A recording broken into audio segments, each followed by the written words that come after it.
Welcome back, guys, to the Epic Valley Campaign. This is turn 7, What Happened? So, if you haven't already, do please like and subscribe to the channel so you won't miss out anything in the future. Also, go and join us on our Facebook page so that you can join the discussions, share photos, and just keep up to date with what's going on. Also, if you are interested in following along the campaign yourself, want to get your hands on it, go over to my coffee channel and pick up a copy there. The link will be in the description. So what happened with turn 7 and our movement this turn? So the Confederates gained the initiative, which was good for them, although not quite so good for the Union. And so in the Western Theatre on the left, we saw General Johnson advancing north. He's still pursuing that Union force, and his goal was to try and engage them. From the centre at Newmarket, we dispatched General Ewell around so that he could try and help in the west to try and cut off that Union force from coming across. Our reinforcements coming up from Harrisonburg and General Jackson from Newmarket, they marched north so that they'll be in position next turn to engage the Union at Strasbourg. And over on the right hand side we had a Confederate cavalry detachment which came up to join us, and they're just going to sort of keep the Union at bay. From the Union positions, you can see the troops in the north have crossed the river, and so they'll be able to start their manoeuvring next turn based on the options. In the west, we had Union cavalry come down, and the Union troops managed to do a fighting withdrawal out of Mooresfield, so they're quite close. In the centre, we had the troops who came out from Winchester. They did a forced march, but just stopped short. General McDowell came across from Manassas Gap and has got to Front Royal, and our main force under Banks is still, Shields is still at Strasbourg. So we had no battles this turn. We tried to have one, but the Union managed to evade, probably due to the fog, which was the random event for the Confederates. So where are the forces at the moment? So as you can see, General Jackson's force here is relatively strong. They're not 100%, but they're okay. General Garnett, who is with Jackson, his force is pretty reasonably well off. Again, not 100%, but they're doing pretty well. General Ewell's force, on the other hand, they're very close to full strength, and it's a pretty veteran unit, or corps, or division. General Johnson over in the west, again, his forces, they've taken a bit of a pounding over the turns, but overall, it's still a force to be reckoned with. Now, when we come to the Union, General Shields has a very large army, but you can see it is a bit battered. General Milroy, who is the two units that moved out from Winchester, again, they've got two reasonably strengthened units. General Schenck, who is in the west, he is very badly mauled, so he was lucky he escaped and evaded battle.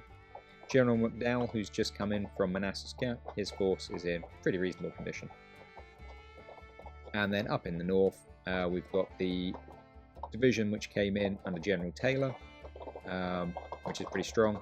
And then the other troops are all small in size, but ready for battle. So next up we have our Union options for turn 8. So we've only got 4 turns left, guys. For the Union, we really need to actually do a knockout blow. Based off of victory points, we can't win unless we destroy the Confederates. Option 1 sees our western forces withdrawing. They're not really in much of a fighting condition, so they're going to withdraw. Shields in the centre holds, waiting for support. McDowell holds at Front Royal, and we await our reinforcements to come down to us. Option 2 is similar, but sees the reinforcing units using the railroads to get down to Shields even faster, and the troops over sort of in the centre, they move across to the railroad, so they will next turn be able to shift to the west. But we leave those troops in the centre just as a blocking force to try and prevent the Confederates from converging. Option 3, we get a bit more aggression from the Union. So in the west, our troops just withdraw back slightly. However, we have McDowell, who tries to outmaneuver the Confederates and cut off their route of supply, while Shields goes straight on the offensive, and all of the reinforcing units head towards Strasbourg. And then our final option again sees the western forces pull back slightly, The central unit goes on the offensive and attacks General Ewell. McDowell crosses the river, joins Shields and attacks Jackson, whilst all of the reserves, they make their way towards Strasbourg for a secondary attack if necessary.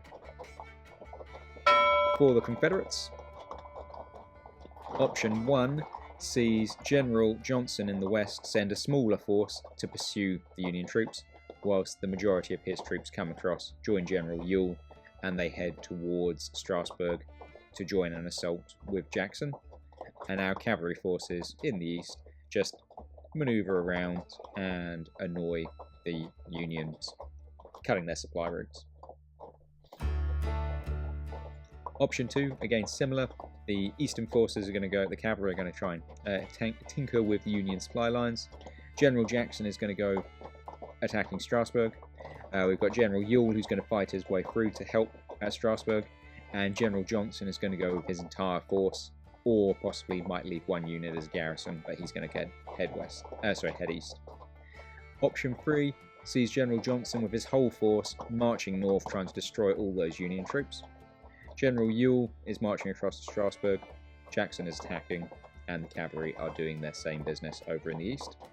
So most of the options for the Confederates are quite similar. It just it depends mostly on General Johnson. And again, then our final option here is for Johnson to advance and attack General Jackson and General Ewell to surround and destroy those Union troops who are blocking their path, and then they can march north to get in behind the Union and possibly be able to fall upon their weaker troops. And the cavalry, they just continue their harassing operations. Ultimately, the Union at Strasbourg are dug in, and there's a lot of them, so a head-on attack might not be the best thing. So anyway, let me know down below what you think we should be doing. Yeah, there's quite a few options there. Once again, if you are interested in following along and actually taking part in the campaign at home, go on to Coffee and support me by buying a copy of the rules. I'm also interested in any feedback that you want to give on those rules, so that it can help the second edition get even better. But yeah, the campaign is really ticking along. As I said, we've only got 4 turns left. The Union, to win, they really need to be pushing hard, and they've got to destroy the Confederates. Confederates, you don't actually need to be aggressive.